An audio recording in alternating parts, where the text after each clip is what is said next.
Episode में जाने से पहले मैं आप सबसे सिर्फ एक बात कहना चाहता हूं। अगर आपने इससे पहले वाली वीडियो अभी तक नहीं देखी है तो पहले उसे जरूर देख लीजिए, तभी आपको ये एपिसोड समझ आएगा। और सच कहूं, इससे मुझे भी आगे वीडियो बनाने की मोटिवेशन मिलती है। तो उम्मीद करता हूं कि आपने पहले वाले एपिसोड देख लिए होंगे। अब बिना देर किए चलिए शुरू करते हैं आज का एपिसोड। एपिसोड की शुरुआत 40 सालों से चल रही एक भयानक लड़ाई से होती है। ये वार इंसानों और डीमंस के बीच चल रहा होता है। इस वार में 4 पावरफुल मार्शल मास्टर्स यानी फोर्सेस हिस्सा लेते हैं। वे सिर्फ लड़ते ही नहीं बल्कि वहां मौजूद लगभग सभी डीमंस का सफाया कर देते हैं। वॉर के लास्ट में इंसानों की जीत होती है और डीमंस की हार।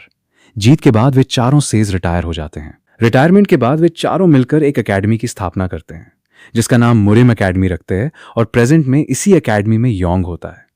जैसे ही वो होश में आता है, सबसे पहले यही पूछता है, मेरा छोटा भाई कहाँ है? वो कहता है, वो जरूर मेरा इंतजार कर रहा होगा, मुझे जल्दी से उसके पास जाना है। उसकी बात सुनकर वहां मौजूद ओल्ड मैन बोलते हैं, अगर मुझे पता होता कि तुम्हारा एक छोटा भाई भी है तो मैं तुम्हें इतनी जल्दी यहां नहीं लाता। मुझे माफ कर दो, लेकिन चिंता मत करो, बहुत जल्द तुम अपने भाई से मिलोगे। मैंने उसे ढूंढने के लिए लोगों को पहले ही भेज दिया है। तभी पास खड़ी छोटी लड़की कहती है, अगर मास्टर ने कहा है तो वो जरूर करेंगे, वो कभी झूठ नहीं बोलते। ये सुनकर योंग कहता है, ठीक है, आपका बहुत धन्यवाद। इसके बाद हम रात का सीन देखते हैं। उसी रात योंग एकेडमी से चुपचाप भाग जाता है। उसका सिर्फ एक ही मकसद होता है, अपने छोटे भाई को ढूंढना। जाने से पहले वो कहता है, आप लोगों ने मेरी जान बचाई, इसके लिए मैं दिल से आपका शुक्रिया अदा करता हूं, और अपना वादा निभाने के लिए भी आपका बहुत धन्यवाद। इतना कहकर वो वहां से चला जाता है। काफी देर तक लगातार दौड़ने के बाद भी उसे न कोई गांव दिखाई देता है और ना ही कोई शहर। वो सोचने लगता है, आखिर यहां क्या चल रहा है? ये एकेडमी इतनी सुनसान जगह पर क्यों बनी है? शायद इसी वजह से इस एकेडमी के बारे में किसी को नहीं पता। इसी बीच उसकी नजर एक आदमी पर पड़ती है। उसे देखकर लगता है कि वो कोई मार्शल मास्टर है। तभी उसकी नजर उस आदमी की पीठ पर जाती है जहां 3 स्वॉर्ड बंधी हुई होती हैं और उसके पेट पर 3 ब्लेड्स बंधी होती है। वो मन ही मन सोचता है, यह आदमी आखिर कौन है? इसके पास एक साथ 3 तलवारें क्यों हैं? शायद मैंने इसके बारे में पहले कहीं सुना है। उधर वो आदमी आराम से सीटी बजाते हुए आगे बढ़ रहा होता है। जैसे ही वो योंग के पास से गुजरता है तो मुस्कुराकर कहता है, अरे भाई, तुम्हारी तलवार तो काफी अच्छी है। बस इतना सुनते ही योंग तुरंत अपनी स्वॉर्ड निकालकर उसकी गर्दन पर रख देता है। वो आदमी बिल्कुल शांत रहता है और कहता है, अरे मैंने ऐसा क्या कह दिया जो तुमने सीधे मेरी गर्दन पर तलवार रख दी? मैं तो बस तुम्हारी स्वॉर्ड की तारीफ ही कर रहा हूं। योंग जवाब देता है, जो लोग इस तलवार को छीनना चाहते हैं वे हमेशा इसी तरह की बातें करते हैं। पहले तुम अपने प्रेशर पॉइंट को सील करो, उसके बाद मैं शांति से चला जाऊंगा। वो आदमी हल्का सा मुस्कुराता है और कहता है, जरा ध्यान से देखो, मेरे पास भी बिल्कुल ऐसी ही 3 तलवारें हैं। इतना कहकर वो अपनी उंगली से योंग को बस हल्का सा छूता है, लेकिन उसके टच करने से ही योंग कई कदम दूर जाकर जमीन पर गिर पड़ता है। गिरते ही वो हैरानी से सोचता है, ये कैसी पावर है? सिर्फ एक उंगली के हल्के से धक्के ने मेरी पूरी पकड़ ही ढीली कर दी। मैं अपनी स्वॉर्ड तक ठीक से नहीं पकड़ पा रहा हूं।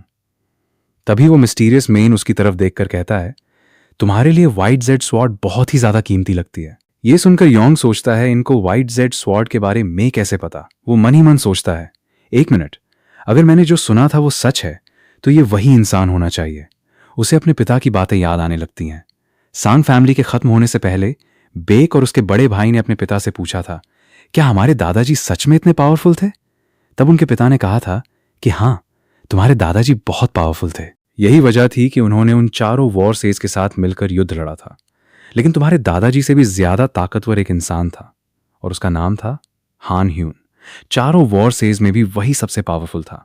उसे हराना लगभग नामुमकिन है। डेमोनिक फोर्स में तो उसके नाम का एक स्पेशल अलर्ट तक जारी किया गया था। अगर किसी को भी हान ह्यूंग दिखाई दे जाए तो बिना एक पल गंवाए वहां से उसे अपनी जान बचा के भाग जाना चाहिए।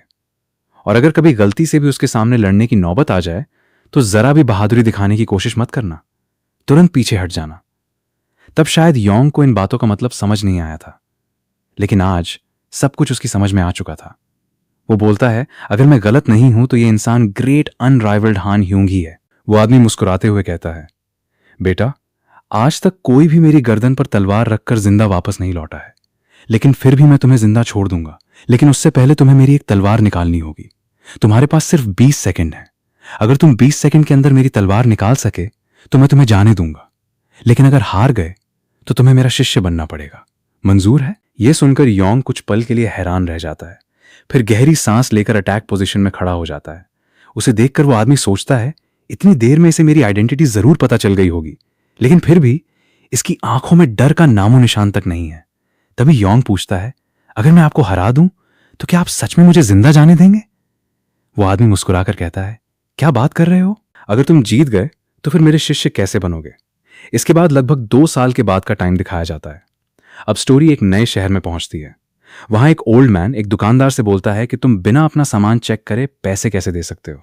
वो दुकानदार बोलता है, दादाजी आपका सामान हमेशा अच्छा ही होता है, मुझे आप पर भरोसा है। बुजुर्ग भी मुस्कुरा देते हैं और कहते हैं, ठीक है, जब तुम इतना भरोसा करते हो तो मैं ये कॉइन्स रख लेता हूं। फिर वे आवाज लगाते हैं, अरे सांग, जरा वो हथियार यहां ले आओ, उसकी बिक्री हो गई है। अंदर आकर एक लड़का पूछता है, दादाजी ये हथियार कहां रखूं, यहां या वहां? बुजुर्ग कहते हैं, थोड़ा आगे जाकर रख दो। वहां मौजूद वो दुकानदार कहता है, आप इसे यहां 2 साल पहले लेकर आए थे और जब से मैंने इस लड़के को देखा है तब से लेकर आज तक इसमें जरा भी बदलाव नहीं आया। ओल्ड मैन भी सहमति जताते हुए कहते हैं, बिल्कुल सही, ये हमेशा से इतना शांत था और आज भी उतना ही शांत है। फिर मार्केट से घर लौटते टाइम दादाजी को बेक आज कुछ उदास लग रहा होता है, तो वे पूछते हैं, क्या बात है बेटा, आज तुम इतने मायूस क्यों हो? क्या तुम्हें अपने पुराने घर जाना है? बेक मुस्कुराते हुए जवाब देता है, कौन सा पुराना घर दादाजी, मेरे लिए तो यही घर था, है और हमेशा रहेगा। जब वो घर पहुंचते हैं, बेक घर के बाहर कई सारे सोल्जर देखकर कहता है, दादाजी हमारे घर के बाहर बहुत सारे सैनिक खड़े हैं, लगता है कोई बड़ा आदमी आया है। तभी हम वहां डंग बैंक लेन के आर्मी जनरल को देखते हैं। दादाजी तुरंत आगे बढ़कर कहते हैं, मास्टर आपने आने की सूचना भी नहीं दी। फिर दादाजी उस जनरल को ग्रीट करके घुटनों के बल झुक जाते हैं। उसी समय एक छोटी सी लड़की जनरल के पीछे से निकलती है और शरारती अंदाज में कहती है, दादाजी मैं भी तो यहां हूं, क्या मुझे कोई सम्मान नहीं मिलेगा? जैसे ही वो लड़की आती है वो बेक को लगातार घूरती रहती है। थोड़ी देर बाद हम बेक को एक सूखे हुए पेड़ के नीचे बैठा देखते हैं। वहां बैठकर वो सड़क से गुजरती घोड़ा गाड़ियों को देख रहा होता है। उन्हें देखते हुए वो मन ही मन सोचता है, एक टाइम ऐसा भी था जब हमारे पास भी ऐसी ही शानदार घोड़ा गाड़ियां हुआ करती थीं। तभी उसके पास से एक आवाज आती है, अरे तुम यहां क्या कर रहे हो? बेक चौंक कर आवाज की तरफ देखता है। सामने वही छोटी सी लड़की खड़ी होती है। वो मुस्कुराकर कहती है, मेरा नाम डोंग बैंगरी है, तुम्हारा नाम क्या है? लेकिन बेक उसकी बात का कोई जवाब नहीं देता। वो बस मन ही मन सोचता है, अरे ये तो वही लड़की है जिससे मैं अभी मिला था। इतने में उस लड़की के साथ खड़ा एक सैनिक गुस्से में कहता है, अरे लड़के, अगर कोई तुमसे बात करे तो उसे जवाब देना और सम्मान देना नहीं आता क्या? लेकिन वो लड़की बिना किसी परवाह के बेक के पास जाकर बैठ जाती है। उसे देखकर हीरो मन ही मन सोचता है, ये लड़की सच में बहुत खूबसूरत है। लड़की फिर मुस्कुराकर कहती है, मेरा नाम डोंग बैंगरी है, मैं 9 साल की हूं, तुम्हारा नाम क्या है और तुम कितने साल के हो?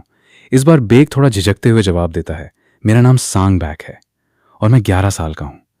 ये सुनते ही लड़की खुश होकर कहती है, तो फिर आप मुझसे बड़े हुए, मतलब अब से आप मेरे बड़े भाई हैं। इतना कहकर वो मुस्कुराते हुए बोलती है, भैया मुझे माफ कर दीजिए, और जब आप मेरे से बड़े हों तो आप मुझे आज से री में कहकर बुलाना। ये सब सुनकर बैक का फेस रेड हो जाता है। तो वो लड़की कहती है कि भैया आपका फेस इतना लाल क्यों हो रहा है, क्या आपकी तबीयत खराब है? ये देखकर उसके साथ आया सैनिक इतना हैरान और गुस्से में आ जाता है कि हाथ में पकड़ा हुआ हथियार तक तोड़ देता है। फिर वो कहता है, मिस क्या आप भूल गई हैं कि आप कौन हैं? फिर वो बोलता है कि वो लड़का जनता नहीं है कि अभी जो लड़की उससे इतना हंस कर बात कर रही है वो कौन है। अगर वो जनता होता तो उससे आंख मिला के बात भी करने की नहीं सोचता। दरअसल वो छोटी लड़की हजारों सोल्जर्स के लीडर की इकलौती बेटी थी। अगर कहा जाए कि राजा के बाद सबसे पावरफुल पोजीशन उसके पिता की है तो गलत नहीं होगा। लेकिन तभी वो सैनिक अचानक शांत हो जाता है।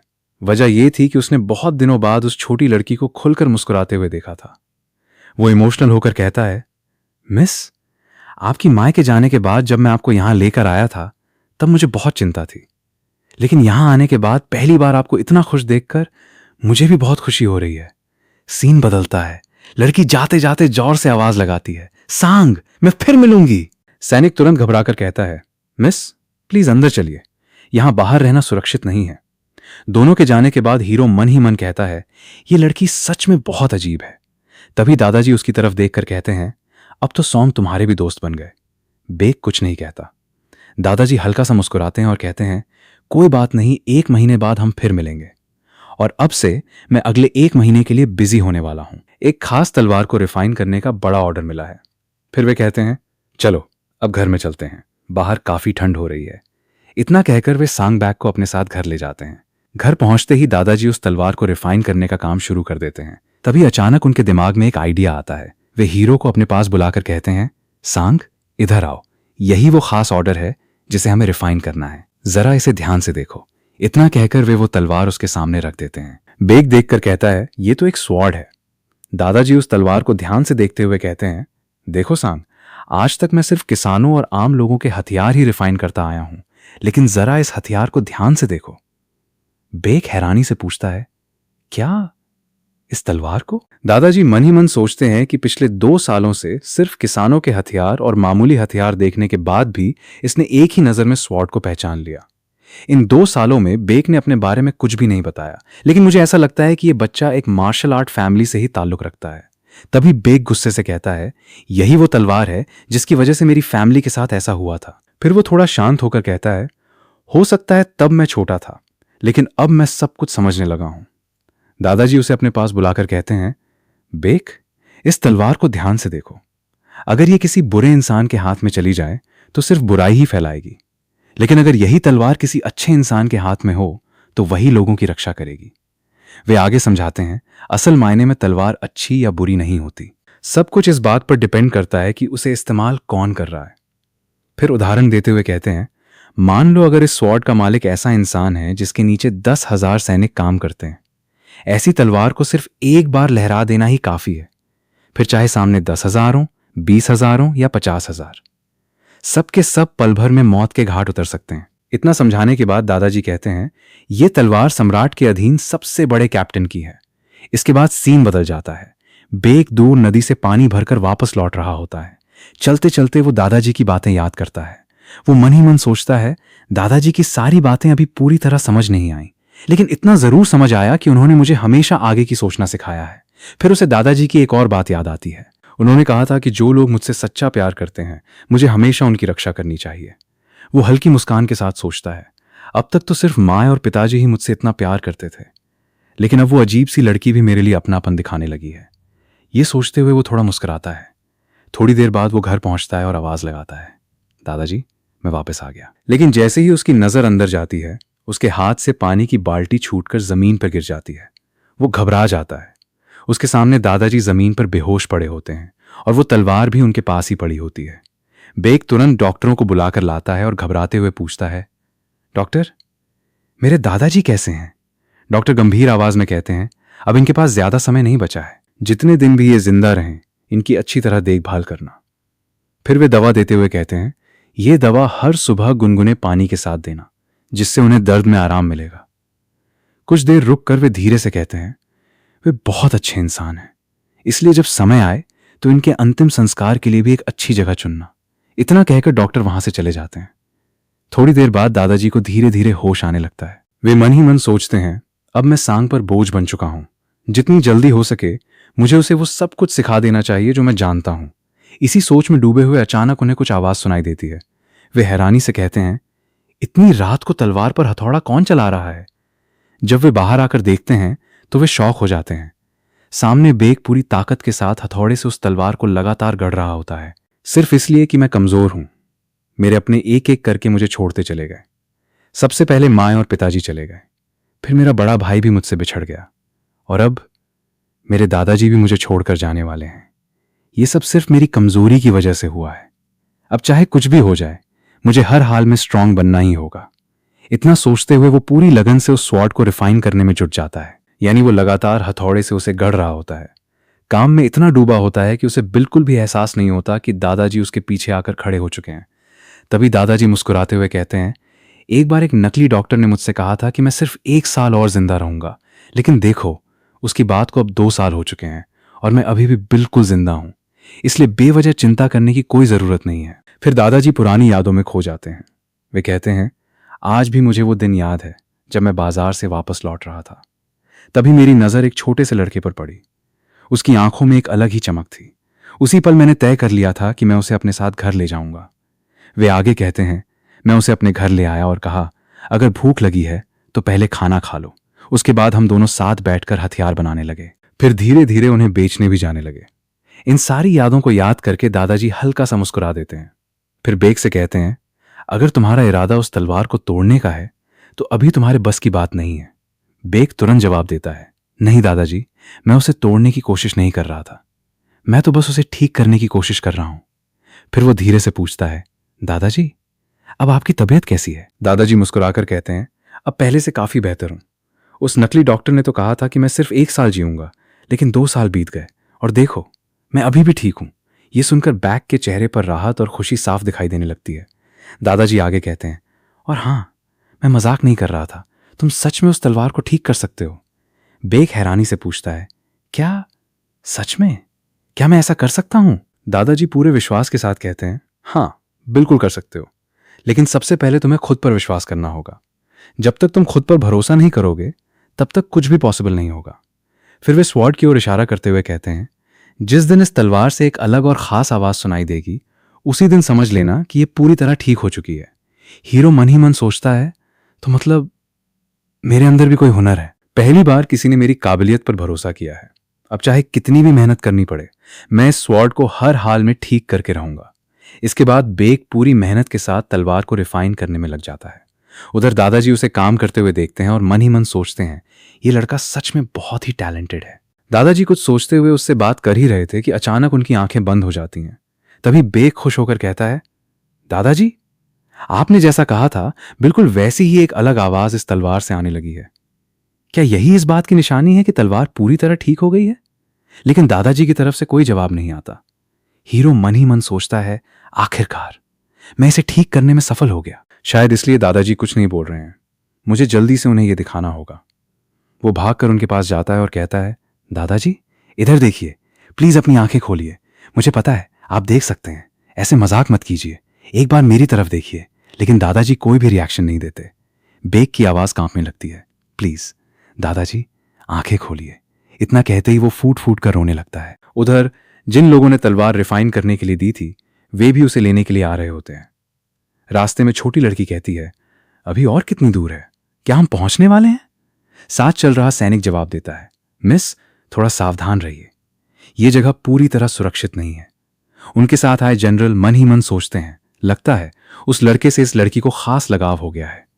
कुछ ही देर में वे सब बेक के घर पहुंच जाते हैं। घर पहुंचते ही छोटी लड़की खुशी से आवाज लगाती है, सॉन्ग गा, हम आ गए। लेकिन जब उसकी नजर सामने घर के अंदर पड़ती है उसके चेहरे का रंग पूरी तरह बदल जाता है। वो देखती है कि बेक दादाजी की तलवार को अपने हाथों में लिए बिल्कुल पत्थर की तरह चुपचाप बैठा होता है। उसका चेहरा ऐसा लग रहा था मानो उसकी पूरी दुनिया ही उजड़ गई हो। वो धीमी आवाज में सिर्फ इतना कहता है, आखिर आप लोग आ ही गए। इसके बाद सीन बदल जाता है। अब दादाजी की कब्र दिखाई जाती है। यही पहली बार हमें उनके नाम का पता चलता है। दादाजी का नाम था ओ जांग डांग। वैसे आगे कहानी में यह नाम ज्यादा इंपॉर्टेंट नहीं है, लेकिन जानकारी के लिए बता दिया है। इसके बाद फिर वही छोटी लड़की दिखाई जाती है। पता नहीं उसे क्या याद आता है, लेकिन वो अचानक फूट फूट कर रोने लगती है। साथ आया सैनिक धीरे से कहता है, मिस चलिए, यहां बहुत ठंड है, अब हमें अंदर चलना चाहिए। जनरल उस तलवार को ध्यान से देखते हैं और मन ही मन सोचते हैं, देखकर लग रहा था कि इस लड़के ने सिर्फ तलवार की मरम्मत की है, लेकिन इन खास निशानों और अक्षरों को देखकर तो लगता है कि इसे पढ़ना लिखना भी आता है। फिर वे बेक के पास जाकर कहते हैं कि क्या तुम्हारा नाम सॉन्ग बेक है? सॉन्ग बेक हाँ में जवाब देता है। फिर जनरल कहते हैं, बेटा अगर तुम्हारी इच्छा हो तो क्या तुम हमारे साथ चलोगे? बेक उनकी तरफ देखता है। उसके चेहरे पर दुख साफ दिखाई दे रहा था। कुछ पल चुप रहने के बाद वो धीरे से कहता है, ठीक है, मैं आपके साथ चलूंगा। लेकिन तभी वो मन ही मन सोचता है कि जिस किसी ने भी मुझे अपनाया है बाद में वो सभी मुझे अकेला छोड़ के चले गए। अब मुझे फिर से अनाथ नहीं होना। ये सभी बातें सोच के वो फिर बाद में कहता है कि मैं आपके साथ नहीं आ सकता। मुझे ऑफर देने के लिए आपका बहुत बहुत धन्यवाद। जनरल उसे अपना ध्यान रखने का बोलकर जाने लगते हैं और वो सोचते हैं ये लड़का सच में बहुत अजीब है। तभी वो छोटी सी लड़की दौड़कर सीधे बेक के पास आती है और उसका हाथ पकड़ लेती है और रोते हुए कहती है, प्लीज हमारे साथ चलो। बेक उसका मासूम सा चेहरा देखकर मना भी नहीं कर पाता और आखिरकार उनके साथ चल देता है। चलते चलते बेक अपने मन में सोचता है, मैंने पहले उनके साथ आने से मना कर दिया था, लेकिन आखिर में उनके साथ आने का सिर्फ एक ही कारण है और वो है ये लड़की। फिर वो आगे सोचता है, इतने दिनों से मेरी सिर्फ एक ही इच्छा थी कि मैं उन नरम हाथों को पकड़ सकूं, और आज उसी लड़की ने खुद मेरा हाथ पकड़ लिया, इसलिए मैं उसके साथ यहां तक चला आया। लेकिन याद रखिए, बेक जिन हाथों को पकड़ना चाहता था वो इस लड़की का नहीं बल्कि उसकी मां का हाथ था। इस बात को अच्छे से याद रखना। बेक ये सब अपने मन में सोचते हुए चारों तरफ हैरानी से सब कुछ देख रहा होता है। तभी सैनिक बेक से कहता है, हम पहुंच चुके हैं, अब घोड़े से नीचे उतर जाओ। गाड़ी से उतरते ही बेक सामने देखता है और मन ही मन इतना बड़ा घर देखकर सोचता है कि मुझे तो लगता था कि हमारा घर ही सबसे बड़ा है, लेकिन यहां तो उससे भी कहीं ज्यादा बड़े बड़े घर मौजूद हैं। हवेली के सामने पहले से ही 5 महिलाएं खड़ी होती हैं। वे सभी मुस्कुराते हुए कहती हैं, वेलकम होम। तभी वो छोटी लड़की भागकर उनमें से एक महिला को नैनी बोल के गले लग जाती है। इसके बाद घर के सभी लोग जनरल का बहुत सम्मान से स्वागत करते हैं। ये सब देखकर हीरो पूरी तरह हैरान रह जाता है और मन ही मन कहता है, इतने सारे लोग, मुझे तो यकीन ही नहीं हो रहा। तभी नैनी बेक की तरफ देखकर पूछती है, ये लड़का कौन है? इस पर वो छोटी लड़की तुरंत जवाब देती है, यही सांगा है। नैनी को यकीन नहीं होता, इसलिए वो जनरल की तरफ देखती है। जनरल भी सिर हिलाकर हम कर देते हैं। बेक अब भी हैरानी से ये सब देख रहा होता है। उधर घर की बाकी महिलाएं आपस में तरह तरह की बातें करने लगती हैं। तभी जनरल उस सैनिक को बुलाकर कहते हैं, मोयांग। वो तुरंत जवाब देता है, यस सर। वो बोलते हैं कि आज से बेक की रिस्पॉन्सिबिलिटी तुम्हारी है। मोयांग थोड़ा झिझकता है, तो जनरल गुस्से में उसकी तरफ देखते हैं और कहते हैं, क्या कोई प्रॉब्लम है? फिर मोयांग मना कर देता है और बेक से कहता है, चलो मेरे साथ। इतना कहकर वे उसे अपने साथ ले जाता है। यहां एक बात आपको जरूर नोट करनी चाहिए, वो सैनिक हीरो को अपने साथ सिर्फ जनरल के डर की वजह से लेकर जा रहा था, क्योंकि अगर वो ऐसा नहीं करता तो शायद जनरल उसे सजा देते। उधर घर की महिलाएं अब भी आपस में तरह तरह की बातें कर रही होती हैं। तभी बेक मन में सोचता है, इस टाइम मुझे नहीं पता था कि सभी इतने शॉक क्यों हैं। फिर अचानक स्टोरी में टाइम स्किप दिखा दिया जाता है। फिर हम बेक को अब पहले से काफी लंबा, हैंडसम और स्ट्रांग देखते हैं। सच कहूं तो मुझे भी ये देखकर झटका लगा। तभी मुझे समझ आया कि यहां टाइम स्किप हुआ है। अब बेक एक जगह पर लड़ाई के लिए स्टेज पर चढ़ता है। सामने खड़ा लड़का उसे देखकर कहता है, सांगबैक, मुझे लगा था कि तुम नहीं आओगे। बेक तुरंत जवाब देता है, लो मैं आ गया, अब जल्दी से मैच शुरू करके खत्म करते हैं। तभी वो लड़का कहता है, अरे सांग, मैंने कहा था ना मुझे ब्रदर कहकर बुलाया करो। फिर कहता है कि क्या तुमने मार्शल आर्ट एग्जामिनेशन के लिए अच्छे से प्रिपरेशन करी है? बेक कहता है, हाँ। इतना कहते ही दोनों अपनी अपनी फाइटिंग पोजीशन में खड़े हो जाते हैं और मुकाबला शुरू हो जाता है। सामने वाला लड़का सिर्फ एक कदम आगे बढ़ाता है और बिजली की रफ्तार से हीरो पर हमला कर देता है। बेक उस अटैक को आसानी से रोक नहीं पाता, उसे काफी मेहनत करनी पड़ती है, तब जाकर वो उस हमले को रोक पाता है। फिर वो लड़का कहता है, अगर इसे रोक लिया है तो चलो अब इसे भी रोक कर दिखाओ। इतना कहकर वो एक और जबरदस्त अटैक करता है। इस बार उसका निशाना सीधे बेक का सिर होता है। इसके बाद दोनों बिजली की रफ्तार से एक दूसरे पर लगातार अटैक करने लगते हैं। बेक हर अटैक को बड़ी मुश्किल से डोज कर रहा होता है। कुछ देर बाद सामने वाला लड़का पूरी तरह जोश में आकर लगातार हमला करने लगता है। ये देखकर बेक हल्का सा मुस्कुरा देता है। उसे मुस्कुराते देख वो लड़का गुस्से से कहता है, क्या हुआ, मुझ पर हंस रहे हो? इसके बाद वो पहले से भी ज्यादा ताकतवर हमला करता है, लेकिन इस बार बेक सच में चौंक जाता है। वो इसलिए चौंकता है क्योंकि सामने वाला अपनी लकड़ी की छड़ी से लगातार सटीक और तेज अटैक कर रहा था। बेक को सिर्फ चोट ही नहीं पहुंच रही थी, बल्कि उन अटैक्स को रोकने में भी उसे काफी मुश्किल हो रही थी। कुछ देर बाद जब दोनों थोड़ी दूरी पर खड़े होते हैं तो सामने वाला लड़का फिर हल्की सी मुस्कान देता है और कहता है, क्या हुआ, कहां गया तुम्हारा सारा कॉन्फिडेंस जो थोड़ी देर पहले था? उधर बेक की हालत ऐसी हो चुकी थी कि वो अपनी छड़ी तक ठीक से नहीं पकड़ पा रहा था। तभी बेक कहता है कि क्या है ये वो कॉन्ग साल की टेक्निक नहीं है जिसकी हमने प्रैक्टिस की थी। तब वो लड़का कहता है, सांगबैक, तुम्हें क्या लगता है कि असली लड़ाई में लोग ट्रेनिंग की तरह हमला करेंगे?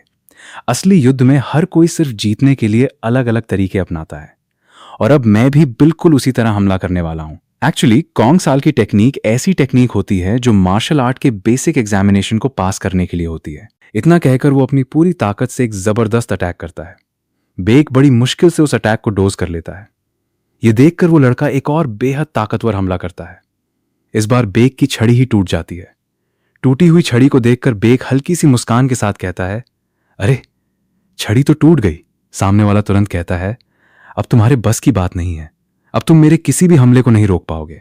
इतना कहकर वो फिर से अटैक करने दौड़ पड़ता है, लेकिन बेक अपनी टूटी हुई छड़ी को नीचे फेंक देता है।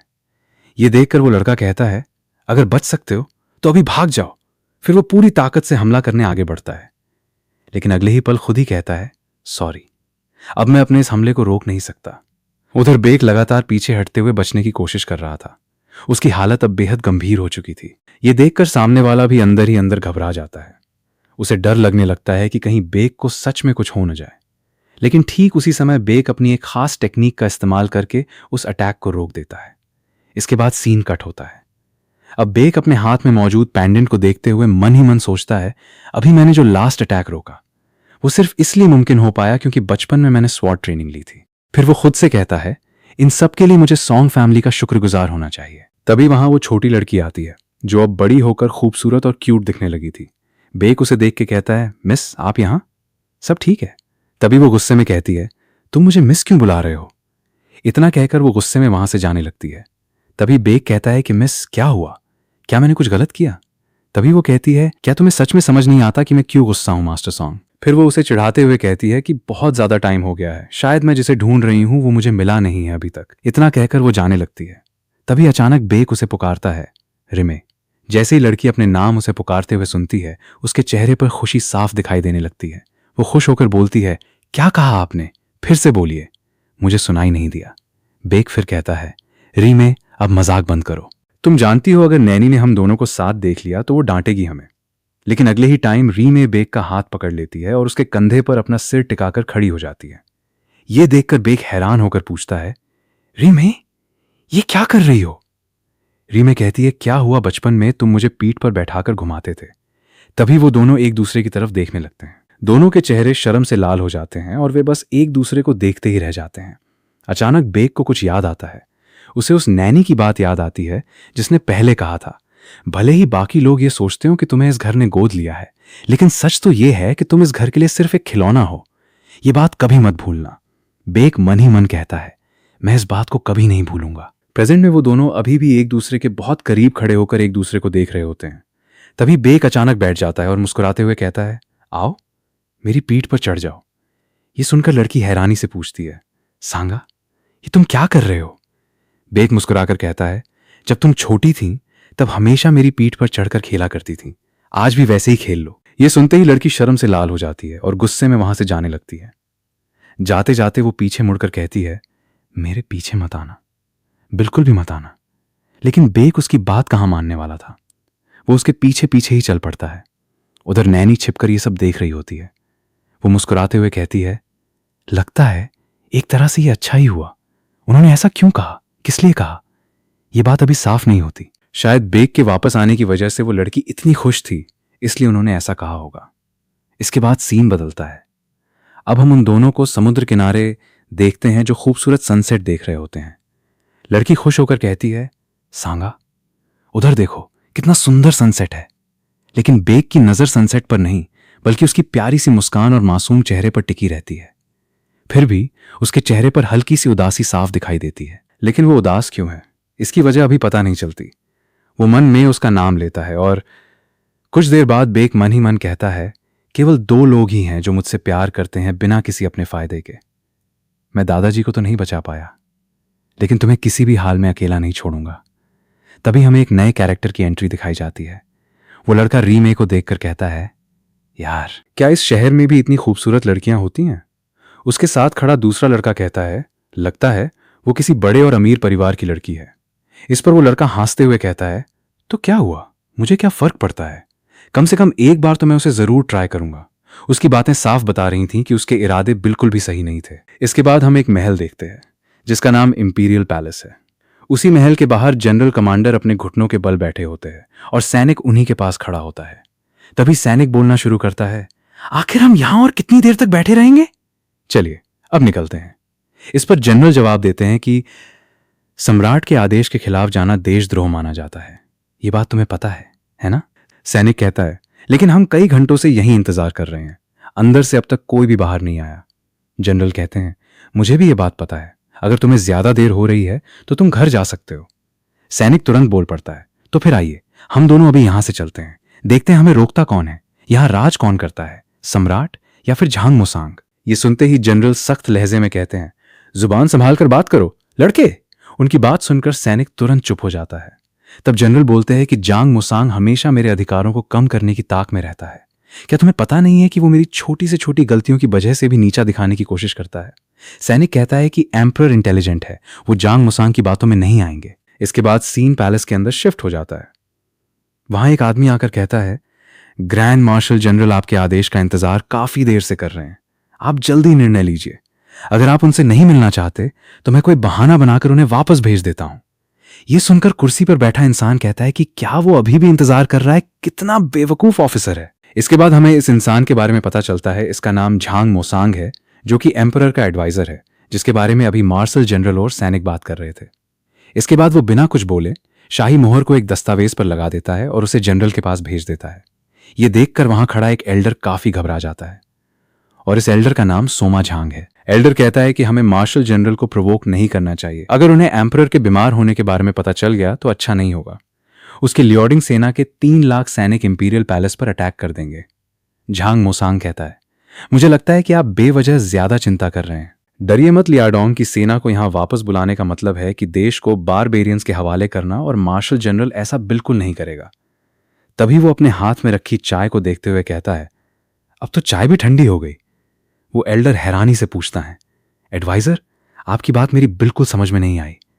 इस पर वो मुस्कुराकर कहता है, जनरल डोंगबांग का अपनी फैमिली के लिए इतना प्यार ही उसकी बर्बादी का कारण बनेगा। इतना कहने के बाद वो अपने हाथ में पकड़े चाय के कप को अपनी एनर्जी से तोड़ता है, लेकिन कप टूटता नहीं, लेकिन उसमें गहरी दरार पड़ जाती है। यहीं पर सीन बदल जाता है। कुछ देर बाद बारिश शुरू हो जाती है। उसी समय एक लड़की कपड़े सील रही होती है। वैसे माफ कीजिए, ये हमारी रीमे है। अब सीन रीमे के घर के मैन दूर पर आ जाता है। दूर से 3 लोग उनके घर की ओर आते हुए दिखाई देते हैं। उनमें से एक आदमी कहता है, मास्टर, लगता है आपके जूते खराब हो गए हैं। अगर आप कहें तो मैं आपके लिए दूसरा जोड़ा मंगवा दूं। इस पर वो मुस्कुराकर जवाब देता है, उसकी जरूरत नहीं है। मैं जिस लड़की से शादी करने वाला हूं, अगर वो मुझे इसी हाल में देखेगी तभी उसे समझ आएगा कि मैं उससे कितना प्यार करता हूं। जी हां, ये बात रीमेक ही कर रहा होता है। बात करते करते वे लोग मैन गेट तक पहुंच जाते हैं। तभी वहां खड़े 2 सैनिक उन्हें रोकते हुए कहते हैं, तुम लोग कौन हो? बिना परमिशन के यहां आना मना है। ये कोई ऐसी जगह नहीं है जहां हर कोई आ जाए।